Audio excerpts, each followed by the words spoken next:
கிறிஸ்துவுக்குள் அன்பான தேவனுடைய பிள்ளைகளே, ஆண்டவராய் இயேசுவின் நாமத்திலே உங்களை அன்போடு நான் வாழ்த்தி வரவேற்கிறேன். ஒரு நல்ல மனமகிழ்ச்சியான நாளை ஆண்டவர் நம்ம கொடுத்திருக்கிறார். இந்த நாளிலே எல்லாரும் சேர்ந்து ஆண்டவரை துதித்து ஒரு அருமையான பாடலை பாடி துதிக்கலாம். பகல் நேர பாடல் நீரே, இரவெல்லாம் கனவு நீரே,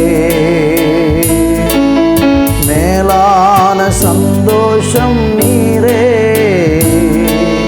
நாளெல்லாம் உம்மை பாடுவே, மேலான சந்தோஷம் நீரே, நாளெல்லாம் உம்மை பாடுவே. எருசலேமே உன்னை மறந்தால் வலக்கரம் செயலிழக்கும். எருசலேமே உன்னை மறந்தால் வலக்கரம் செயலிழக்கும். மகிழ்ச்சியின் மகுடமாய் கருதாவிடில் நாவு ஒட்டிக்கொள்ளும். மகிழ்ச்சியின் மகுடமாய் கருதாவிடில் நாவு ஒட்டிக்கொள்ளும். மகிழ்ச்சியின் மகுடம் நீர்தானையா, மணவாளனே உன்னை மறவே. மகிழ்ச்சியின் மகுடம் நீர்தானையா, மணவாளரே உம்மை மறவேன். பகல் நேர பாடல் நீரே, இரவெல்லாம் கனவு நீரே, மேலான சந்தோஷம் நீரே, நாளெல்லாம் உம்மை பாடுவே, மேலான சந்தோஷம் நீரே, நாளெல்லாம் உம்மை பாடுவே. ஆண்டவரே, இந்த பூமியில் எங்களுக்கு மேலான சந்தோஷத்தை தருகிற தெய்வம் நீங்கள் தான் தகப்பனே. அப்பா, இந்த பூமியில் எத்தனையோ பாடுகளும் வேதனைகளும் உண்டு. அதன் நடுவிலெல்லாம் எங்களை எப்பொழுதும் சந்தோஷமாய் வைத்திருக்கிறவரும், அந்த பாடுகளை சகித்து அதை மேற்கொண்டு ஜெயிக்கிற கிருபையை தந்து எங்களை ஆசீர்வதிக்கிற தெய்வம் நீங்கப்பா. உங்கள் சமூகத்தில் எங்களை தாழ்த்தி ஒப்பு கொடுக்கிறோம். இந்த நாளை எங்களுக்கு ஆசீர்வாதத்தின் நாளாய் மாற்றும்.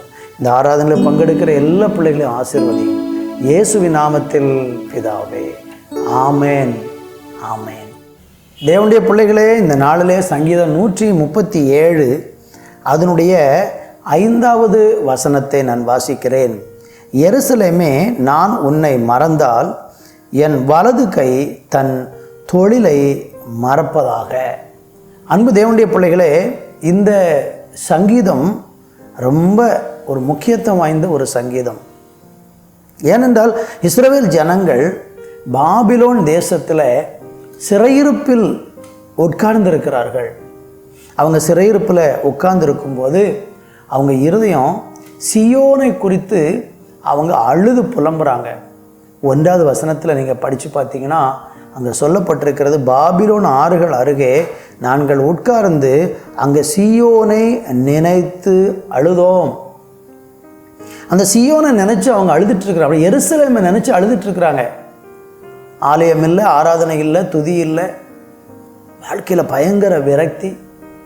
தேவனை உத்தமமாக பின்பற்றாமல் போனதுனால கர்த்தர் அவங்கள சத்துருக்களுடைய கையில் சிறையிருப்புக்கு விட்டு கொடுத்தாரு. அந்த சிறையிருப்பில் அவங்க வேதனையும் தவிப்பும் அனுபவித்து கொண்டிருக்கும் போது, கண்ணீரோடு வாழ்ந்து கொண்டிருக்கும் போது அவங்க சியோனை நினச்சி அழுகிறாங்க. சியோன் நினச்சி அழுகிறாங்க. அவங்க என்ன செஞ்சாங்கன்னா, துதி கிடையாது, ஆராதனை கிடையாது, சந்தோஷம் இல்லை. அதனால் அவங்க கொண்டு போயிருந்த கிண்ணறங்களையும் எல்லாவற்றையும் அலறி செடியின் மேலே அவங்க அதை வைத்து விட்டு அங்கே உட்கார்ந்துருக்குறாங்க. உடனே அந்த சிறையிருப்பில் இருந்தவர்கள் அவங்க கூட அவங்கள சிறை பிடிச்சவங்க அவங்கள பார்த்து சொல்கிறாங்க, நீங்கள் அந்த சியோனை குறித்த ஒரு பாடலை எங்களுக்கு பாடுங்கன்னு சொல்கிறாங்க. சீயோனை குறித்து ஒரு பாடலை பாடுங்க. அப்போ இவங்க ஏற்கனவே விரக்தி அடைஞ்சு, வேதனை அடைஞ்சு, துன்பம் அடைஞ்சு, எல்லாவற்றையும் இழந்து போகிற நிலையில் இருக்கிறவங்களால எப்படி பாட முடியும்? என் அன்பு தேவனுடைய பிள்ளைகளே, உங்கள் வாழ்க்கையிலையும் இந்த நாளில் இப்படி ஏதோ ஒரு சிறையிருப்பு உங்களை அப்படியே பிடிச்சி சந்தோஷம்லாம் இழந்து, துதியும் ஆராதனையும் பாடலும் எல்லாமே நீங்கள் இழந்து போனவங்களாக ஒரு விரக்தியோடு நீங்கள் உட்கார்ந்துருக்கலாம்.